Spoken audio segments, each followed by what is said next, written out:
الحمد لله نحمده ونستعينه ونستغفره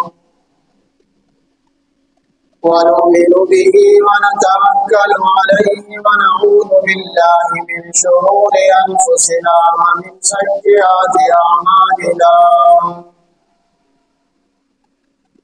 من يهده الله فلا مضل له ومن يضلله فلا هادي له،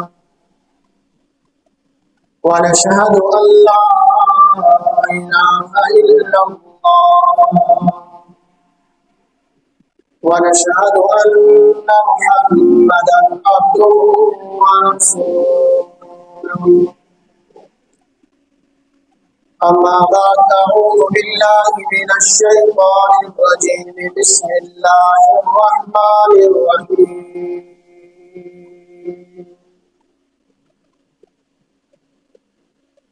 ألف لام ميم، ذلك الكتاب لا ريب فيه هدى للمتقين،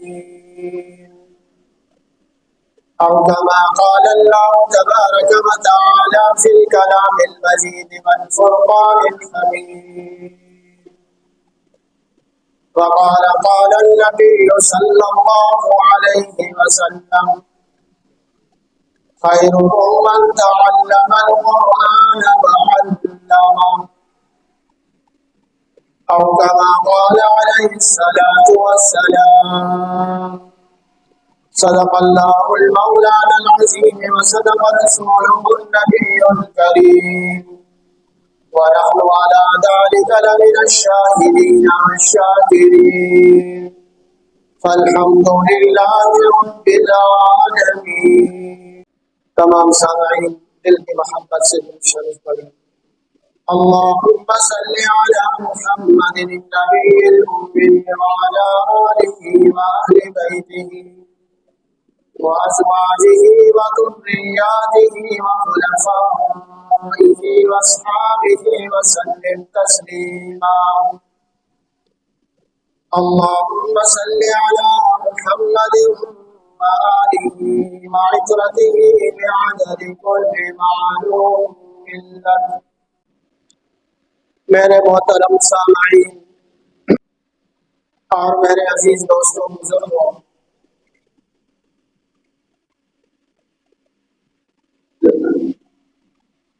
الحمدللہ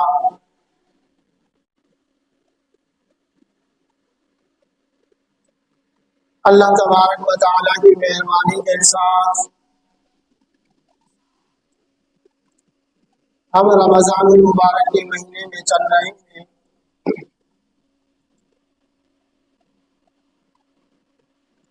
اللہ تبارک و تعالیٰ نے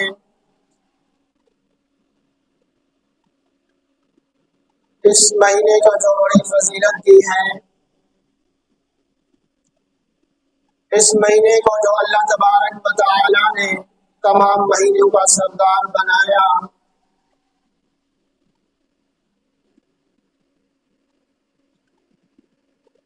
اس کی سب سے بڑی وجہ یہ ہے کہ اللہ تبارک و تعالیٰ نے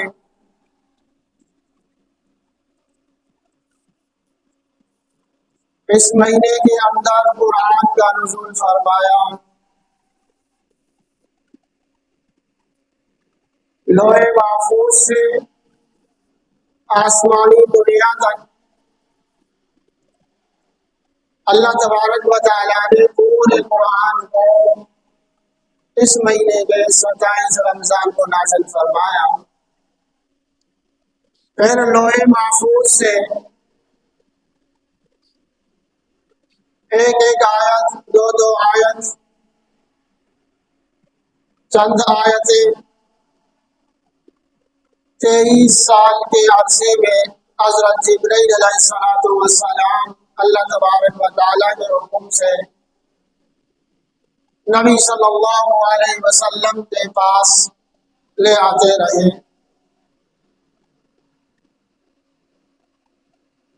یہ زمانہ حقوق کا ہے، ہر آدمی کو اپنے حقوق کا خیال ہے. اللہ تبارک و تعالیٰ نے تمام مخلوق کے حقوق بتائے، والدین کے حقوق بیان ہوا، رشتہ داروں کے حقوق بیان ہوئے، اللہ تبارک و تعالیٰ نے یتیم، فقراء، مساکین اور غربا کا حقوق بیان فرمایا، راستے کے حقوق، جانوروں کے حقوق، کھانے پینے کے حقوق، اللہ اور اللہ کے رسول صلی اللہ علیہ وسلم نے سب کے حقوق کا تذکرہ فرمایا،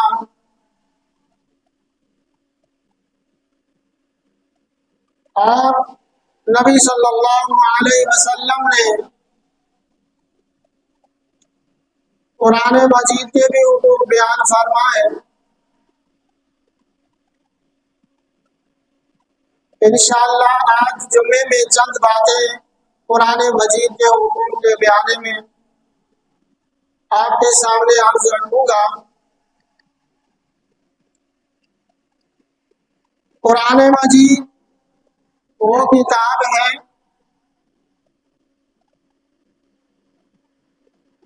جس کے بارے میں اللہ تبارک و تعالیٰ نے فرمایا ذالک الکتاب لا ریب فیہ،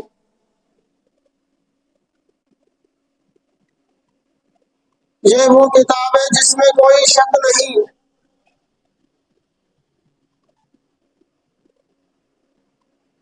اللہ تبارک و تعالیٰ نے نازل فرمایا، حضرت جبریل علیہ السلام لے کر آئے، نبی صلی اللہ علیہ وسلم نے پوری امت کو سنایا، قرآن کی تعلیم دی، تو فرمایا ذالک الکتاب لا ریب فیہ، یہ وہ کتاب ہے جس میں کوئی شک نہیں ہے۔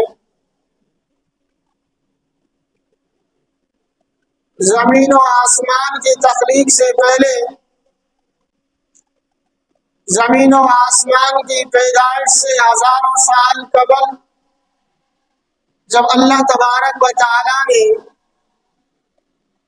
قرآن مجید کی چند سورتوں کی تلاوت فرمائی تو حاملین عرش یعنی وہ فرشتے جنہوں نے اللہ تبارک و تعالیٰ کے عرش کو اٹھایا ہوا ہے وہ جھوم اٹھے اور کہنے لگے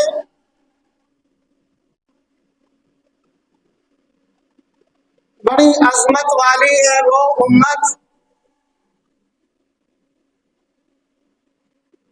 جس امت کے لیے اس قرآن کا نزول ہوگا، بڑی عظمت ہے، عظمت والی ہے وہ امت جو اس قرآن کو پڑھے گی، بڑی عظمت والی ہے وہ امت جو اس قرآن کی تلاوت کرے گی۔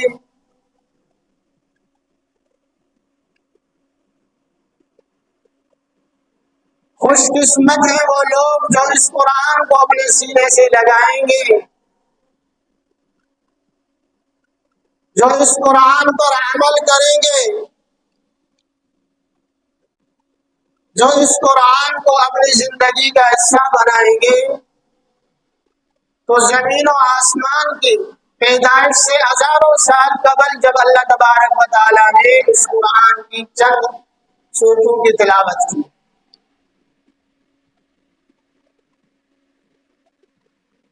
آپ اندازہ کر لیں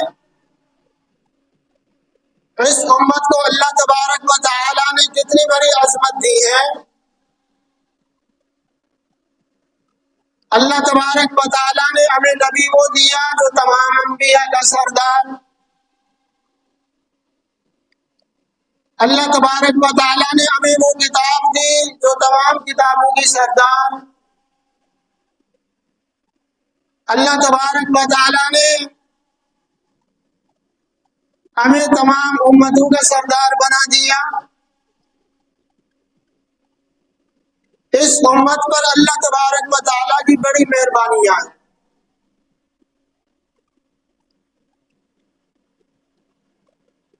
تمام امتوں پر جنت اس وقت تک حرام ہے جب تک یہ امت یعنی امت محمدی صلی اللہ علیہ وسلم جنت میں داخل نہیں ہوگی۔ تو میں عرض کر رہا تھا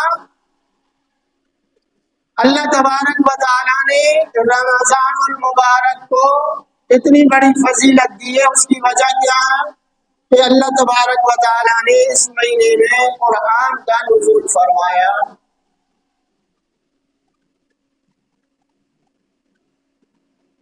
علماء کرام نے قرآن مجید کے 5 حقوق بیان کیے ہیں۔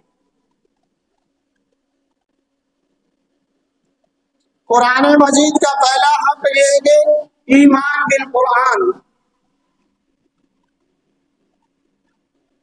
ہم قرآن پر ایمان لائیں کہ یہ کتاب اللہ ہے، یہ مقدس کتاب ہے، یہ منزل من اللہ ہے،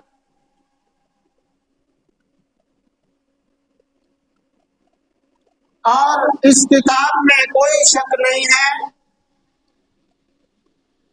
ہمیں اس کتاب پر سب سے پہلے ایمان لانا ہے کہ یہ اللہ تبارک و تعالیٰ کی طرف سے نازل شدہ ہے اور یہ مقدس کتاب ہے، یہ عظمت والی کتاب ہے، اور اس پر ایمان لانا ہے کہ اللہ تبارک و تعالیٰ نے اس کتاب کو ہر نقص سے، ہر عیب سے، ہر تبدیلی سے اللہ تبارک و تعالیٰ نے پاک کیا ہے۔ اس کتاب میں کوئی نقص نہیں ہے، اس کتاب میں کوئی عیب نہیں ہے۔ اللہ تبارک و تعالیٰ نے جب نبی صلی اللہ علیہ وسلم پر قرآن کو نازل فرمایا تو اس وقت کے کافروں نے جب قرآن کو سنا تو انہوں نے نبی صلی اللہ علیہ وسلم پر الزام لگایا کہ یہ ساحر ہے، یہ خود بناتے ہیں کلام کو۔ کیا کرتے ہیں؟ یہ خود بناتے ہیں، اور کہا کہ یہ شاعری کی کتاب ہے، یہ کائنوں کی کتاب ہے۔ تو اللہ تبارک و تعالیٰ نے قرآن مجید میں اس وقت کے کافروں کو بھی چیلنج کیا، اور قیامت تک اللہ تبارک و تعالیٰ کی طرف سے تمام کفار کو چیلنج ہے، اگر تم کہتے ہو کہ یہ کتاب نبی صلی اللہ علیہ وسلم نے خود لکھی ہے، خود بنایا ہے، اے مکے والو پھر تم بھی بڑے شاعر ہو، پھر تم بھی عربی لغت کو جاننے والے ہو، تم بھی شعر و شاعری کرتے ہو، تو ذرا ہمت کرو، فاتو بسورۃ من مثلہ، پھر تم بھی قرآن کے کسی سورت کی طرح کوئی سورت بنا کے دکھاؤ، فاتو بسورۃ من مثلہ وادعوا شہداءکم، بلاؤ اپنے آقاؤں کو، خرچ کرو اپنے طاقتوں کو، فاتو بسورۃ من مثلہ، قرآن کی طرف سے یہ چیلنج اس نبی صلی اللہ علیہ وسلم کے دور سے لے کر قیامت تک آنے والے منافقین کافروں کو چیلنج ہے کہ تم بھی ذرا قرآن کی طرح کوئی کتاب، کوئی آیت، کوئی سورت بنا کے پیش کرو جو قرآن کی طرح اس طرح فصیح و بلیغ ہو، نقص سے پاک ہو، کوئی بنا کے دکھاؤ۔ آج تک نبی صلی اللہ علیہ وسلم کے دور سے لے کر آج تک کسی کو ضرورت نہیں ہوئی، کسی کو ہمت نہیں ہوئی کہ قرآن کے مقابلے میں کوئی آیت، کوئی سورت قرآن کی طرح بنا کے پیش کرے۔ اللہ تبارک و تعالیٰ نے تو یہی فرمایا، ذالک الکتاب لا ریب فیہ، یہ وہ کتاب ہے کہ جو اللہ کی طرف سے نازل شدہ ہے اور منزل من اللہ ہونے میں اس پر کوئی شک نہیں ہے کہ یہ اللہ کی طرف سے، کوئی شک نہیں ہے اس میں۔ تو میں عرض کر رہا تھا قرآن کا پہلا حق کیا ہے؟ قرآن کا پہلا حق یہ ہے کہ ہم قرآن پر ایمان لائیں، یہ اللہ کی طرف سے، یہ مقدس کتاب ہے، یہ ہر رد و بدل سے پاک ہے، اس میں کوئی تبدیلی نہیں کر سکتا، کوئی رد نہیں کر سکتا۔ تبدیلی کیوں نہیں کر سکتا؟ کیونکہ اللہ کا وعدہ ہے انا نحن نزلنا الذکر وانا له لحافظون۔ اے میرے محبوب، قرآن کو ہم نے نازل فرمایا، انا نحن نزلنا الذکر وانا له لحافظون، اور اس کی حفاظت کرنے والے ہم ہی ہیں۔ ہاں، جس کی حفاظت کی ذمہ اللہ نے، اس کو کون تبدیل کر سکتا ہے؟ اس میں کون نقص پیدا کر سکتا ہے؟ اس میں کون رد و بدل کر سکتا ہے؟ آپ یہی وجہ ہے کہ توریت دنیا میں موجود ہے مگر اصلی صورت میں نہیں ہے، انجیل دنیا میں موجود ہے مگر اصلی صورت میں موجود ہے، اصلی صورت میں موجود نہیں ہے۔ پاکستان کے اندر جو توریت ہے، امریکہ کے اندر جو توریت ہوگی، آپ اس کو اور اس کو دیکھیں گے، دونوں میں تبدیلی ہوگی، دونوں کے ابواب الگ ہوں گے، دونوں کے موضوع الگ ہوں گے۔ مگر قرآن مجید کا یہ مقام، آپ ایک قرآن شریف آپ کے پاکستان میں ہے، آپ جا کر کافروں کے کسی ملک میں پڑا ہوا قرآن دیکھ لیں، ان کے حروف کو دیکھ لیں، ان کی آیات کو دیکھ لیں، ان کی زیر زبر کو دیکھ لیں، تو ان میں کوئی تبدیلی نظر نہیں آئے گی۔ جو زبر جس جگہ پر پاکستان میں موجود قرآن میں ہے، وہ زیر زبر امریکہ میں موجود قرآن میں ہوگی، اس میں کوئی تبدیلی نہیں ہوگی۔ یہ قرآن کے ساتھ اللہ کا وعدہ ہے، انا نحن نزلنا الذکر وانا له لحافظون، کوئی تبدیلی نہیں کر سکتا، اللہ کا وعدہ ہے۔ جب شروع میں اللہ تبارک و تعالیٰ حضرت جبرائیل علیہ السلام کو قرآن دے کر بھیجتے، تو حضرت جبرائیل آ کر نبی صلی اللہ علیہ وسلم کو قرآن سناتے وہی لے کر، تو اللہ کے نبی صلی اللہ علیہ وسلم جیسے جبرائیل پڑھتے، اللہ کے نبی بھی جلدی جلدی میں جبرائیل کے پڑھنے کے ساتھ ساتھ پڑھنے کی کوشش کرتے، تو اللہ تبارک و تعالیٰ نے فرمایا لا تحرک به لسانك لتعجل به ان علینا جمعه وقرآنه فإذا قرأناه فاتبع قرآنه۔ اے میرے محبوب، جب جبرائیل آپ کو قرآن سنائے تو آپ جبرائیل کے سنانے کے ساتھ پیچھے پیچھے نہ پڑھو۔ اللہ کے نبی کو خوف کیا تھا، کہیں جبرائیل جلدی جلدی پڑھ رہے ہیں، کہیں میں بھول نہ جاؤں، مجھے یاد نہ رہے، تو اللہ تبارک و تعالیٰ نے فرمایا اے میرے محبوب لا تحرک به لسانك، اے میرے محبوب جبرائیل جب سنائے آپ خاموش ہو کر سنیں، یہ ہمارا کام ہے، آپ کو قرآن یاد کرانا پھر آپ کو پڑھانا، یہ ہمارا کام ہے۔ آپ لا تحرک به لسانك، آپ اپنی زبان کو حرکت نہ دیں، آپ نہ پڑھیں، انك لتعجل به ان علینا جمعه، اے میرے محبوب اللہ پاک نے کیا فرمایا ان علینا جمعه، یہ ہمارے اوپر ہے کہ ہم قرآن کو جمع کریں گے۔ کس نے فرمایا؟ اللہ پاک نے فرمایا ان علینا جمعه، یہ ہمارے اوپر، ہمارے ذمہ ہے قرآن کو جمع کرانا اور قرآن کو پھیلانا، قرآن کو پڑھانا، یہ ہمارے ذمہ ہے، آپ کے ذہن میں محفوظ کرانا، آپ کے دل میں اس کو بٹھانا، یہ ہمارا کام ہے۔ میرے محبوب آپ اپنی زبان کو حضرت جبرائیل کے ساتھ ساتھ حرکت نہ دیں، انک لتعجل به ان علینا جمعه، ہمارے اوپر یہ قرآن کا جمع کرنا، اس کو پھیلانا، آپ کے ذہن میں بٹھانا، یہ اللہ تبارک و تعالیٰ نے فرمایا۔ تو میں عرض کر رہا تھا یہ قرآن وہ کتاب ہے جو محفوظ ہے، ہر رد و بدل سے اللہ پاک نے اس کو پاک کیا ہے، اللہ نے اس کی حفاظت کی ہے۔ آپ اندازہ کر لیں اللہ تبارک و تعالیٰ نے اس کی حفاظت کی ذمے کیسے لیا، اور وہ ذمہ وہ حفاظت کس طرح ہو رہا ہے۔ آپ دنیا کے اندر دیکھ لیں، پوری دنیا کے اندر آپ کو کروڑوں کی تعداد میں قرآن کے حافظ ملیں گے، قرآن کروڑوں کی تعداد میں۔ 10 سال کا بچہ وہ قرآن حفظ کیا ہوا ہے، وہ فر پڑھتا ہے۔ اگر کسی کو آپ اندازہ کر لیں، اگر تراویح کی صورت میں تراویح پڑھانے والا قرآن پڑھ رہا ہوتا ہے، پیچھے اس کے دوسرا حافظ کھڑا ہوتا ہے، تھوڑی سی غلطی کی زیر زبر میں وہ پیچھے کھڑا ہونے والا حافظ فوراً اس کو پکڑتا ہے کہ آپ زبر کو چھوڑ رہے ہو، آپ نقطے کو چھوڑ رہے ہو، آپ آیت کو چھوڑ رہے ہو۔ یہ اللہ تبارک و تعالیٰ نے حفاظت کے ذمے اس طرح اللہ تبارک و تعالیٰ نے دیا، حافظوں کے ذمے لگا لیا اللہ پاک نے، آپ قرآن کی حروف کی آپ حفاظت کریں، یاد کریں۔ اللہ تبارک و تعالیٰ نے حافظوں کے ذمے لگایا آپ قرآن کی آیات کو یاد کریں، قرآن کی زیر و زبر کو یاد کریں، قرآن کے نقطوں کو یاد کریں۔ اللہ تبارک و تعالیٰ نے علماء کے ذمے لگایا کہ آپ قرآن کے ترجمہ، قرآن کا مفہوم، قرآن کا مطلب یاد کریں۔ فقہاء حضرات آئے، مفتی حضرات آئے، اللہ تبارک و تعالیٰ نے ان کے ذمے لگایا کہ آپ قرآن کے اندر سے جو مسئلے نکلنے والے ہیں آپ ان مسائل کی حفاظت کریں. تو اللہ تبارک و تعالیٰ نے ایک سسٹم بنا دیا قرآن کی حفاظت کا. ہاں، اللہ تبارک و تعالیٰ نے ظالموں سے بھی اللہ تبارک و تعالیٰ نے قرآن کی حفاظت کا ذمہ لیا. ہاں، اللہ تبارک و تعالیٰ نے کام لیا ظالموں سے. حجاج بن یوسف کتنا بڑا ظالم تھا، کتنا بڑا ظالم تھا کہ ہزاروں لوگوں کو قتل کروایا، لاکھوں لوگوں کو قتل کروایا، صحابہ کرام کو شہید کیا حجاج بن یوسف نے. مگر یہ ہم جو قرآن آج پڑھ رہے ہیں جس میں زیر زبر لگے ہوئے ہیں، جس میں نقطے لگے ہوئے ہیں، یہ حجاج بن یوسف نے یہ کام کیا. اللہ پاک نے یہ کام کس سے لیا؟ حجاج بن یوسف سے اللہ تبارک و تعالیٰ نے یہ کام لیا. آپ اندازہ کر لیں.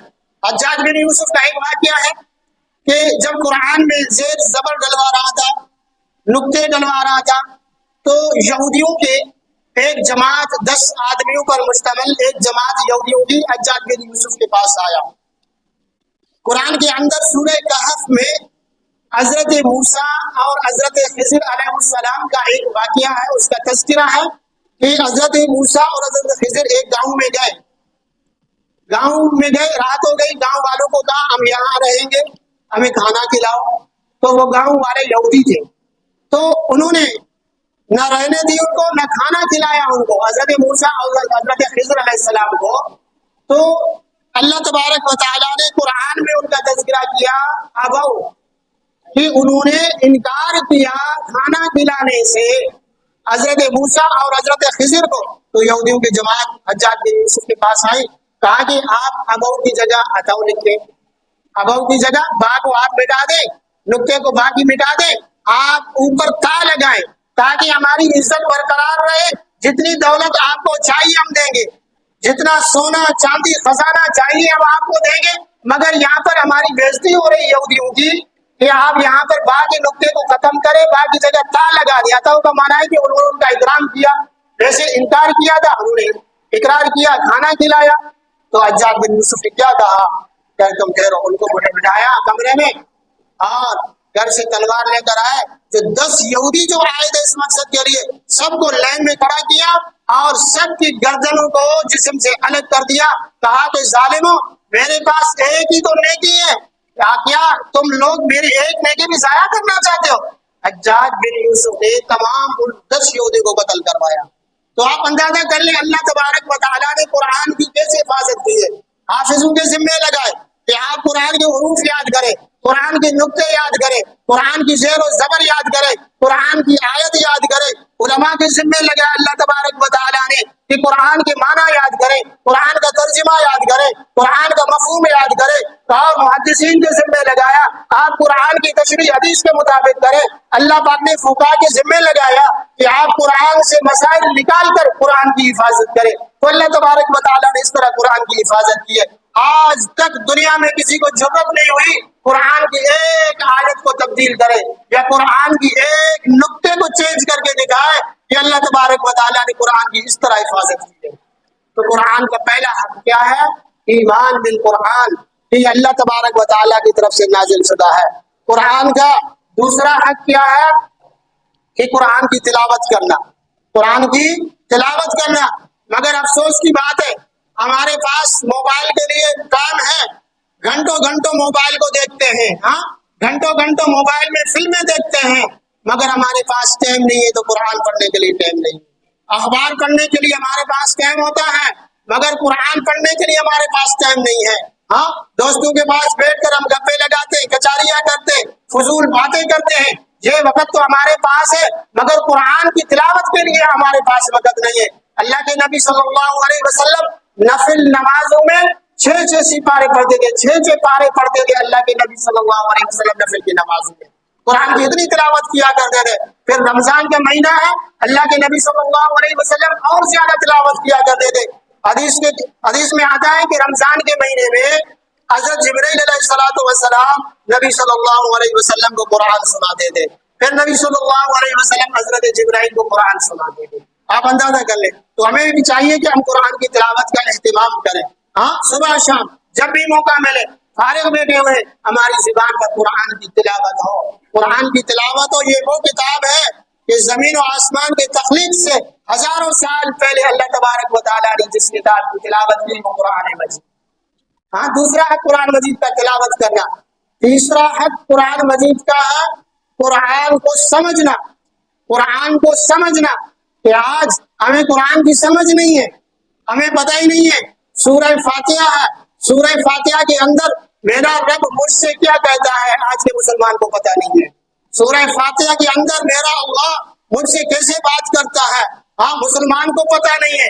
انگریزی سمجھنے کے لیے ہم اپنے بچوں کو کتنی محنت کراتے ہیں کہ ہم انگریزی سمجھ لیں. ہاں، انگلش کی کتاب سمجھ رہے، ریاضی سمجھ رہے. میں منع نہیں کر رہا کہ یہ بری چیز ہے، ہاں سیکھ سکتے ہیں آپ، مگر اپنی قرآن کی سمجھنے سے ہم جو غافل ہیں یہ بری چیز ہے. جو قرآن کو ہم سمجھ نہیں رہے یہ سب سے بڑی غفلت کی بات ہے. آج کے مسلمان کو پتہ نہیں ہے سورہ فاتحہ کے اندر میرا رب مجھ سے کیا کہتا ہے اور سورہ فاتحہ کے اندر کیا احکام ہے. پورے قرآن کے اندر اللہ تبارک و تعالیٰ ہم سے باتیں کس طرح کرتا ہے. تو میرے بھائیوں، خدا کی قسم، قرآن کو آپ اگر سمجھ کے پڑھے ترجمے کے ساتھ، قرآن وہ کتاب ہے جو انسان کو ہنساتا بھی ہے. کتاب قرآن مجید وہ کتاب ہے جو انسان کو ہنساتا بھی ہے اور انسان کو جہنم کا یاد کرا کے قرآن مجید رلاتا بھی ہے انسان کو. آپ قرآن ترجمے کے ساتھ تو پڑھے، آپ سمجھ کے تو پڑھے. ہمیں سمجھ نہیں ہے، ہم سمجھنے کی کوشش بھی نہیں کرتے. تو میرے بھائی، تیسرا حق قرآن مجید کا کیا ہے؟ پہلا حق کیا ہے؟ قرآن پر ایمان لانا. دوسرا حق قرآن کا کیا ہے؟ قرآن شریف کی تلاوت کرنا. تیسرا حق قرآن شریف کا کیا ہے؟ کہ قرآن کو سمجھے. اور چوتھا حق قرآن شریف کا کیا ہے؟ قرآن پر عمل کرے. ہم کتنا عمل کر رہے ہیں؟ ہاں، آج کا مسلمان نمازی پڑھتا ہے، سود لاتا ہے. کیا سود سے اللہ پاک نے منع نہیں کیا قرآن میں؟ ہم کتنا عمل کر رہے ہیں؟ کیا قرآن میں اللہ تبارک و تعالیٰ نے زنا سے منع نہیں کیا؟ آج کا مسلمان نوجوان ہم زنا میں دلچسپی لیتا ہے.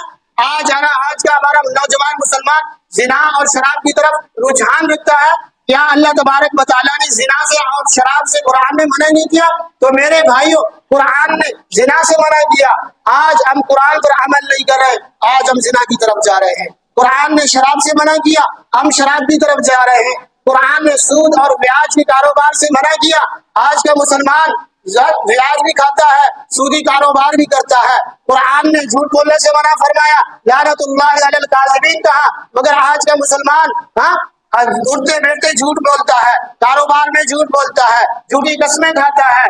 آج ہمارے مسلمانوں کا یہ حال ہے. تو میرے بھائیوں، یہ قرآن کے 4 حقوق، پانچواں حق قرآن شریف کا یہ ہے کہ ہم قرآن کو پھیلائیں، قرآن کی تبلیغ کریں، ہاں دعوت کا کام کریں.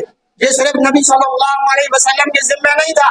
اللہ تبارک و تعالیٰ نے ختم نبوت کے صدقے، نبی صلی اللہ علیہ وسلم کے صدقے ہر امتی کی ذمہ داری یہ لگائی ہے کہ قرآن پڑھے بھی، قرآن کو سمجھے بھی، قرآن پر عمل بھی کرے اور قرآن کو پھیلائے، دوسروں کو قرآن پڑھائے. یہی وجہ ہے اللہ تبارک و تعالیٰ کے پیارے حبیب نے کیا فرمایا؟ خیرکم من تعلم القرآن وعلمہ. تم میں سے بہترین انسان وہ ہے، تم میں سے بہترین آدمی وہ ہے جو قرآن پڑھے اور پڑھائے. یہ پڑھنا پڑھانا یہ نبی صلی اللہ علیہ وسلم کو محبوب ہے، یہ اللہ تبارک و تعالیٰ کو محبوب ہے. حضرت ابوبکر صدیق رضی اللہ تعالیٰ عنہ جب مسلمان ہوئے تو اللہ کے نبی صلی اللہ علیہ وسلم سے پوچھا، اللہ کے رسول اب میرا کیا کام ہے، میں کیا کام کروں؟ اللہ کے نبی صلی اللہ علیہ وسلم نے فرمایا، ابوبکر جو میرا کام وہ آپ کا کام. کیا فرمایا؟ جو میرا کام وہ آپ کا کام. میں قرآن پڑھتا ہوں، پڑھاتا ہوں، قرآن سناتا ہوں، تبلیغ کرتا ہوں. ابوبکر تیرا بھی یہی کام ہے، قرآن پڑھ اور پڑھ کے لوگوں کو سنا اور لوگوں کو دعوت دے، تبلیغ کر. یہ اللہ تبارک و تعالیٰ کے حبیب نے ابوبکر صدیق رضی اللہ تعالیٰ عنہ کے ذمہ لگائے. تو ابوبکر صدیق رضی اللہ تعالیٰ عنہ پھر دکان پر جاتے تھے، وہاں قرآن لوگوں کو سناتے بھی تھے.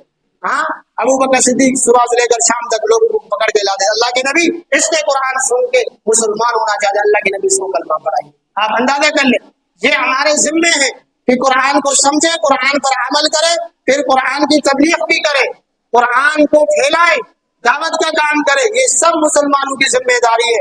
مگر افسوس ہم مسلمان اپنی زندگی سے قرآن کو نکال چکے ہیں. ہماری زندگی کے اندر قرآن کی کیا حیثیت رہ گئی ہے؟ کئی بار جھگڑا ہوگا، قرآن کو اٹھا کر ہم وہاں لے کے جائیں گے. کیا قرآن صرف اس کام کے لیے آیا؟ کہ ہم اٹھا اٹھا کر لوگوں کے پاس اس کو لے کے جائیں، بس یہ کام رہ گیا کہ عدالتوں میں کسی کے سر پر رکھ دے کہ آپ جھوٹ نہیں بولو گے. کیا قرآن کا یہ کام ہے؟ قرآن اس لیے آیا. ہم قرآن کو کپڑے میں بند کر کے گھروں میں رکھ دیتے ہیں، سالوں تک ہم قرآن کی تلاوت نہیں کرتے. کیا قرآن کا یہ حکم ہے؟ اللہ تبارک و تعالیٰ نے قرآن کو اس لیے نازل فرمایا. ہمارے کتنے مسلمان بھائی ہیں جن کے گھروں میں قرآن موجود ہے، وہ قرآن کو لے کے آتے ہیں بازار سے، کپڑے میں لپیٹ کر رکھ دیتے ہیں. ہاں، زندگیاں گزر جاتی ہیں، سالوں گزر جاتے ہیں، مگر قرآن کی تلاوت نہیں کرتے. ہاں، مٹی کے تگ لگ جاتے ہیں قرآن شریف پر، مگر قرآن شریف کی تلاوت ہم نہیں کرتے، قرآن کو سمجھنے کی کوئی کوشش نہیں کرتے. کیا صرف ہماری یہ ذمہ داری ہے؟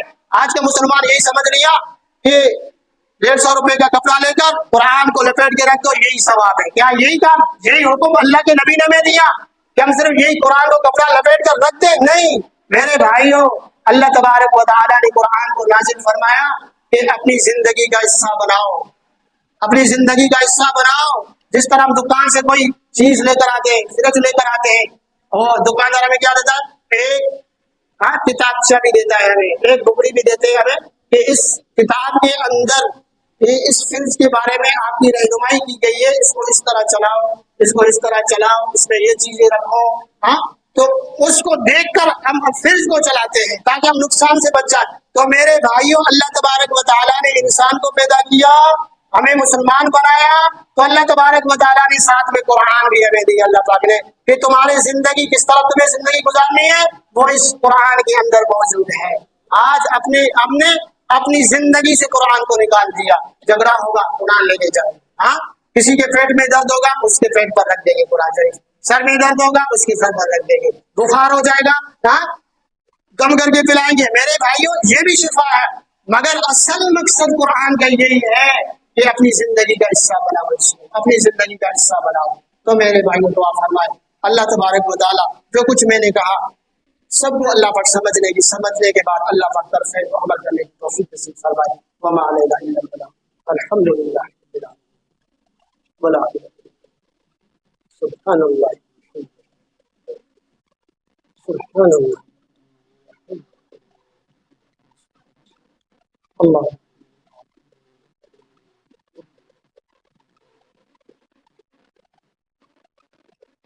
اللہ